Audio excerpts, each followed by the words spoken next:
মমতা বন্দ্যোপাধ্যায় সভা মঞ্চ খোলা নিয়ে পুলিশ কর্মীদের হুমকি দেওয়ার অভিযোগ কোচবিহারের বিজেপি প্রার্থী নিশীথ প্রামাণিকের বিরুদ্ধে।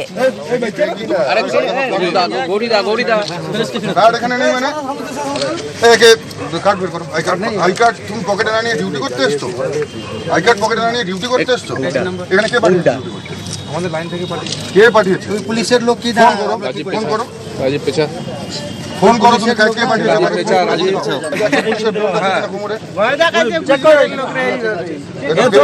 টি-শার্ট পরে কালকে নরেন্দ্র মোদীজির প্রোগ্রাম আছে আর এই প্রোগ্রামে সন্ত্রাস করার জন্য এই ধরনের গেঞ্জি পরা পুলিশকে পাঠিয়েছে কুচবিহারের এসপি অভিষেক গুপ্তা।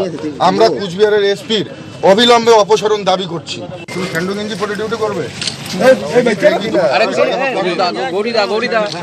কার্ড এখানে নেই মানে কার্ড বের করো। আই কার্ড তুমি পকেটে না নিয়ে ডিউটি করতে এসছো? আই কার্ড পকেটে না নিয়ে ডিউটি করতে এসছো? এখানে কে পাঠিয়েছে? আমাদের লাইন থেকে কে পাঠিয়েছে? পুলিশের লোক কি ফোন করো, ফোন করো, ফোন করো তুমি কাকে পাঠিয়েছো? আমাদের সাথে টেলিফোনে রয়েছেন প্রতিনিধি প্রবীর কুণ্ডু। কথা হলো প্রবীরের সঙ্গে। প্রবীর, ঠিক কি অভিযোগ বিজেপির? কেনই বা পুলিশ কর্মীকে এভাবে হুমকি? দেখো, মূলত মুখ্যমন্ত্রীর সভামঞ্চের যে পরিকাঠামো, যে কর্মীদের বসার যে জায়গাটা, সেই বাসের পরিকাঠামো খুলে ফেলার জন্য দীর্ঘক্ষণ গতকাল থেকেই চাপ তৈরি করছে বিজেপি এবং দুপক্ষের মধ্যে প্রশাসনিক হস্তক্ষেপে, দুপক্ষের মধ্যে আলোচনায় এটাই কিন্তু সিদ্ধান্ত হয়েছিল যে তৃণমূল কংগ্রেস তাদের কর্মীদের বসার যে বাসের ব্যারিকেড সেটা খুলে ফেলবে। যদিও আজকে সকাল থেকেই সেই বাসের ব্যারিকেড খোলা নিয়ে নতুন করে একটি জটিলতা তৈরি হয়েছে। তার কারণ বিজেপি অভিযোগ করেছে যে তৃণমূল কংগ্রেস সেই বাসের ব্যারিকেড খুলতে ঢিলেমি করছে এবং সে কারণেই মূলত বিজেপি কিন্তু ক্ষোভ গিয়ে পড়ে পুলিশ প্রশাসনের ওপর এবং সেই সভামঞ্চের সামনে থাকা রাজ্য পুলিশের কিছু কর্মী, কনস্টেবল তারা ছিলেন এবং ছিলেন এনভিএফ কর্মীরা এবং তাদের উপরে গিয়ে ক্ষোভ পড়ে এবং বিজেপি প্রার্থীর সঙ্গে একরকম বচসা শুরু হয় পুলিশ কর্তাদের।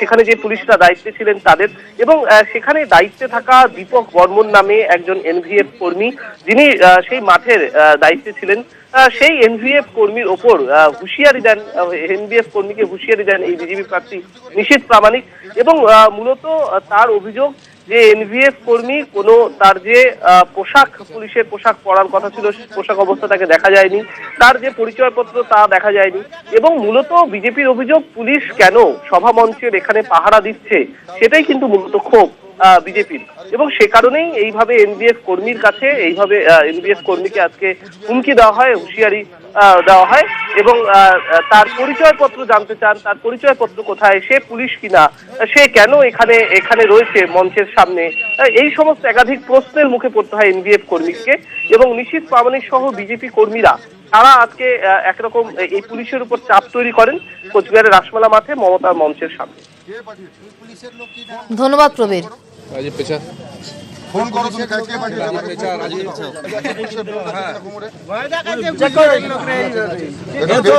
টি-শার্ট পরে কালকে নরেন্দ্র মোদীজির প্রোগ্রাম আছে আর এই প্রোগ্রামে সন্ত্রাস করার জন্য এই ধরনের গেঞ্জি পরা পুলিশকে পাঠিয়েছে কুচবিহারের এসপি অভিষেক গুপ্তা। আমরা কুচবিহারের এসপির অবিলম্বে অপসারণ দাবি করছি। তুমি স্যান্ডো গেঞ্জি পরে ডিউটি করবে? কার্ড এখানে নেই মানে কার্ড বের করো। আই কার্ড তুমি পকেটে না নিয়ে ডিউটি করতে এসছো? আই কার্ড পকেটে না নিয়ে ডিউটি করতে এসছো? এখানে কে পাঠিয়েছে? আমাদের লাইন থেকে কে পাঠিয়েছে? পুলিশের লোক কি ফোন করো, ফোন করো, ফোন করো তুমি কাকে পাঠিয়েছো?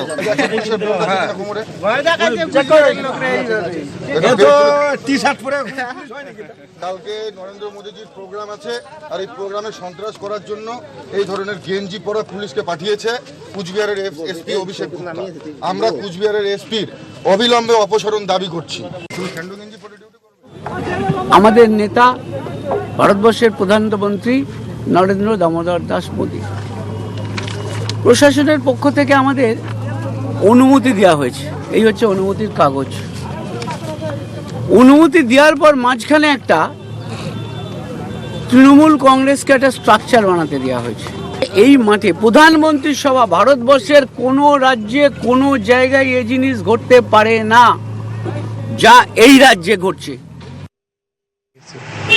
মুকুল রায় তো অবৈধ কাজ করছে। আজকেও তো আমাদের মাঠের পারমিশন আছে, গতকালকেও ছিল, পড়া তো মাত্র 7 তারিখে নিয়েছিল।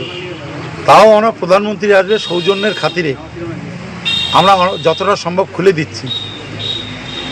তো সেই ক্ষেত্রে মুকুল রায়দের তো সৌজন্য বোধ নেই, ওদের চোখের তো পর্দা নেই, ওরা ওদের নোংরামিটা চরম সীমায় উঠে গেছে।